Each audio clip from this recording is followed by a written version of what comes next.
Assalamualaikum warahmatullahi wabarakatuh. Apa kabar semuanya? Ketemu lagi di Ensiklopedia Budaya. Jangan lupa untuk like, subscribe, komen, dan share untuk mendukung channel ini. Dan kali ini saya akan ngobrol tentang Romawi kuno ya. Nah, ngobrol soal Romawi kuno. Romawi kuno ini merupakan sebuah peradaban ya, yang dimulai dari berdirinya kota Roma. Yang mendirikan ini dipercaya adalah Remus dan Romulus, dan ini merupakan cucu-cucu Numitor nih, raja orang Latini Alba Longa, yang merupakan keturunan pahlawan besar Troya Aeneas ya, dan juga Rhea Silvia, anak perempuan Raja Numitor ya, dan ini merupakan ibu kandung dari si kembar Remus dan Romulus. Yang keduanya itu katanya sih ini ya, konon ya, menurut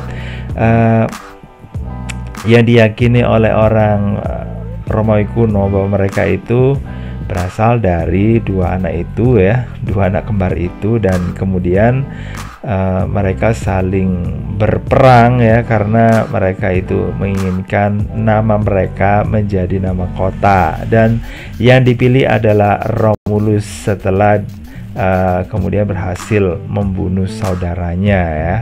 Dan untuk ini ya, untuk bangsa mereka sendiri, nah ini juga agak unik ya, karena pada awalnya bangsa dari bangsa Romawi kuno ini merupakan bangsa yang sebenarnya bukan ini ya, bukan bangsa yang sudah ada lengkap gitu ya. Tapi bangsa ini kebanyakan laki-lakinya, karena warganya itu terdiri dari orang-orang buangan, orang-orang miskin yang ini ya diberikan suaka, kemudian orang-orang yang keberadaannya tidak diharapkan, dan ini akhirnya menjadi masalah karena jumlah warga laki-laki terus meningkat. Dan untuk mencari istri ya, mencarikan istri bagi warganya ini akhirnya didekatilah warga masyarakat yang ada di sekitarnya. Tapi sayangnya karena sudah terlanjur dipenuhi orang-orang yang tidak disukai ya, karena orang buangan, orang yang pokoknya nggak disukai ya. Nah ini akhirnya menemui jalan buntu dan ditolak ya, dan akhirnya diundanglah ini orang-orang Sabini ya, untuk menghadiri suatu perayaan yang mereka adakan. Dan akhirnya anak-anak gadis dari orang-orang Sabini ini dilarikan, dan dari sinilah akhirnya orang Latini dan orang Sabini akhirnya membaur. Jadi itu merupakan sejarah yang menurut ini ya, menurut saya sih kurang begitu nyaman ya. Karena ya ini berdirinya saja itu dari warganya yang memang nggak baik ya. Oke, terus kemudian untuk fakta yang lainnya, nah di Italia ini kalau ada pestanya itu memang diadakan ya, dan warganya itu kalau makan itu sambil berbaring ya, dan berbaringnya terlungkup seperti yang ada di layar monitor Anda ya. Ini dia. Ini kalau berpesta ya, mengadakan suatu jamuan, mereka itu nggak duduk tapi tiduran ya. Jadi bisa dibayangkan makanan yang ini yang mereka makan itu bisa tidak tercerna dengan sempurna. Terus kemudian ada lagi nih ya, mereka itu kalau buang hajat ya, ini bisa dikatakan ya agak menjijikkan gitu ya, karena mereka itu kalau buang hajat itu langsung di sebuah ini ya, sebuah tempat ya dengan puluhan orang ya, dan inilah secara bersamaan. Bisa dibayangkan nggak ada penghalangnya, dan mereka itu buang hajat juga bisa sambil mengobrol kayak gitu. Dan ini menjadi sebuah hal yang bagi masyarakat umum, bahwa toilet umum di sana itu merupakan tempat yang paling mengerikan, karena ya itu tadi, karena 50 kloset itu bisa ada di situ secara ini ya, tanpa sekat gitu ya. Terus kemudian bentuk kloset di toilet umum itu berupa lubang yang langsung terselubung dengan terhubung dengan saluran pembuangan maksudnya gitu. Nah, bahaya yang mengintai mereka itu ya nggak jarang seekor tikus memanjat lubang kloset dan menggigit pantat mereka bagi orang yang tidak beruntung, jadi gitu ya. Terus kemudian selain itu, reaksi gas dan metana dalam saluran air ini bisa menimbulkan percikan api dan membuat tubuh mereka itu terbakar. Jadi sebenarnya bisa dikatakan bahwa berada di toiletnya orang Romawi kuno itu sangat berbahaya ya. Makanya berbagai hal itu dilakukan supaya terhindar dari ancaman bahaya ya. Dan ya mereka itu saat melakukan urusannya gitu ya. Ini bisa terancam bahaya. Nah, mereka percaya bahwa tawa akan mengusir roh-roh jahat di dalam toilet.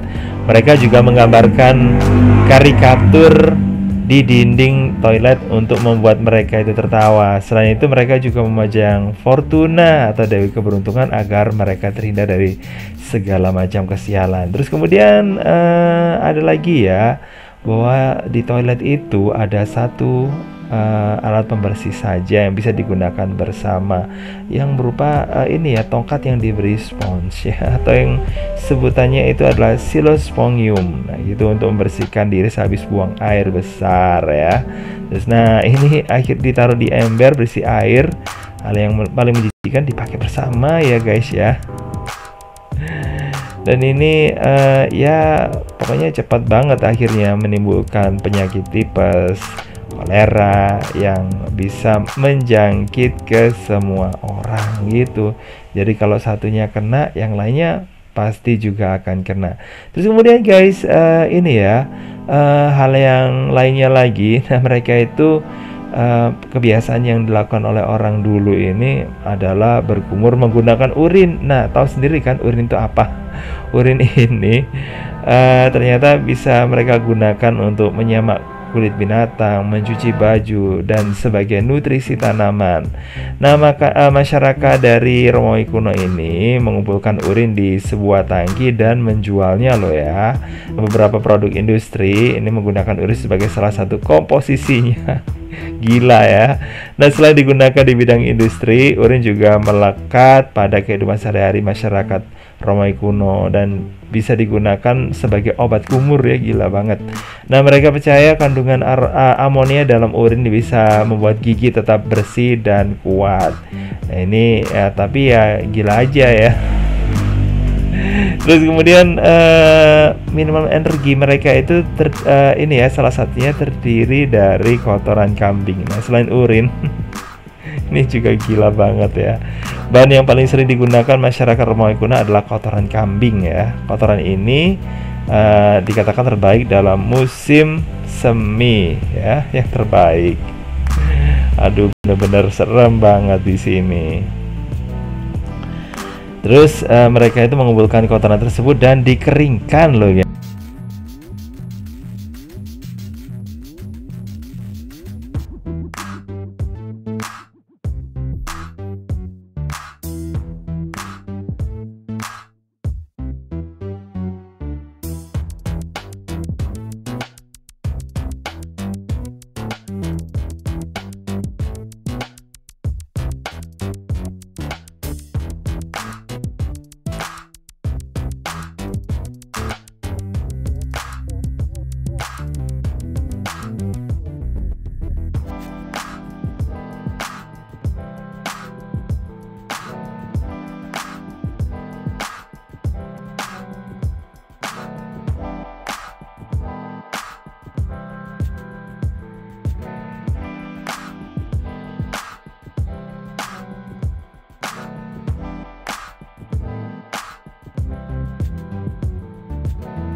Dan yang kita kira bahwa orang Romawi itu suka filsafat, ternyata orang Romawi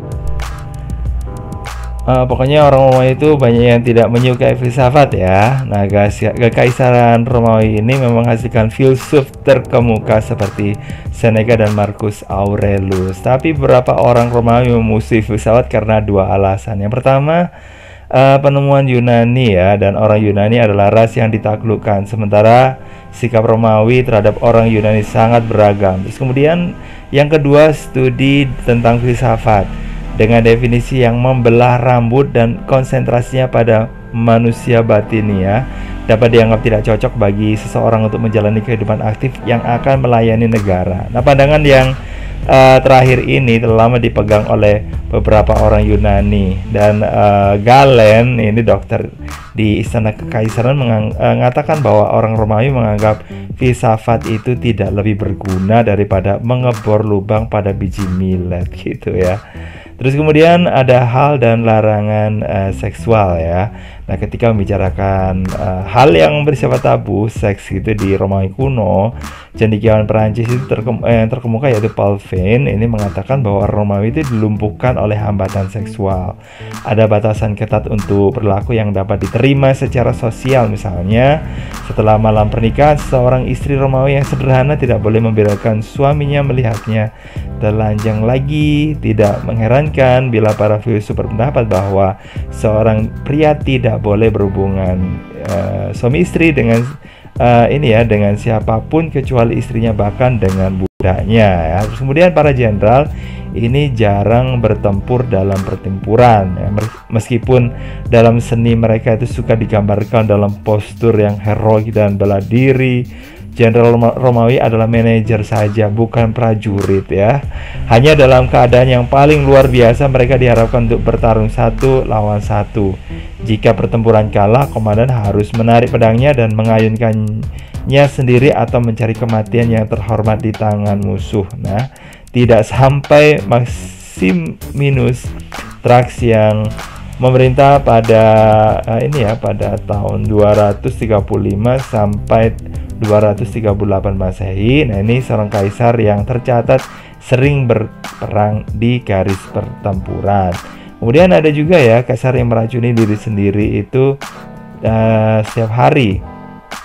Sejak akhir abad pertama Masehi, Kaisar Romawi telah mengadopsi kebiasaan sehari-hari untuk meminum sedikit dari setiap racun yang diketahui untuk mendapatkan kekebalan. Nah, campuran tersebut dikenal sebagai Mithridatium. Setelah pencetus praktik tersebut, yaitu Mithridates the Great, Raja Pontus yang memerintah pada tahun 120 sampai 65 sebelum Masehi. Nah, sebuah bejana minum yang terbuat dari tanduk kuda atau keledai bertanduk satu yang diyakini oleh orang Romawi pernah tinggal di India, yang dianggap sebagai penangkal racun yang mematikan, katanya gitu ya. Terus kemudian orang Romawi percaya bahwa mereka punya alasan bagus untuk menganiaya orang Kristen ya. Nah, ini yang bisa dicatat ya di dalam di dalam sejarahnya agama Kristen, bahwa Yesus yang dipercaya sebagai juru selamat mereka itu dibunuh dan disalib ya sama orang Romawi. Nah, bangsa Romawi ini percaya bahwa kerajaan mereka bertumbuh pada Pax Deorum. Jika orang Romawi melakukan yang benar oleh dewa pagan, dewa-dewa itu akan melakukan hal yang benar oleh mereka, gitu katanya. Nah, umat Kristen sebaliknya mengklaim bahwa dewa-dewa pagan adalah iblis jahat atau menyangkal keberadaan mereka sama sekali. Nah, ini akhirnya ya jelas diperangi gitu guys ya. Oke, selanjutnya ada lagi nih, kita ngobrolin lagi soal pesta ya. Nah, pesta yang ada di Romawi ini ternyata ini ada hal-hal yang unik ya, bahwa mereka itu menyajikan makanan yang selalu unik supaya tamunya itu terkesan. Kadang-kadang mereka itu di hidangan mereka ya ada ada misalnya ada makanan yang besar, terus kemudian di dalamnya itu setelah dibelah keluarlah burung yang terbang kayak gitu ya. Terus itu merupakan salah satunya aja. Yang lainnya ada ini makanan-makanan yang bisa dianggap aneh, yaitu lidah burung merak, terus kemudian ada garum ya, terus kemudian otak domba, terus kemudian jerapah juga dimakan ya, terus kemudian puding darah ya, ini juga dimakan, juga termasuk unta juga, dan ubur-ubur juga dimakan. Oke, itu tadi fakta-fakta yang terjadi di kerajaan atau kekaisaran Romawi kuno, di peradaban Romawi kuno ya. Dan mudah-mudahan bisa menambah pengetahuan Anda. Oke, makasih banget udah gabungan. Jangan lupa ya untuk like, subscribe, komen, dan share untuk mendukung channel ini sekali lagi. Dan makasih banget buat yang sudah memberikan dukungannya, dan saya mengucapkan makasih banget yang udah subscribe, yang udah nonton, dan pokoknya tanpa Anda channel ini tidak ada artinya. Oke, dan terakhir saya mengucapkan mohon maaf kalau ada kata-kata yang salah dan menyinggung Anda. Dan akhirnya saya akhiri, wassalamualaikum warahmatullahi wabarakatuh. Bye bye.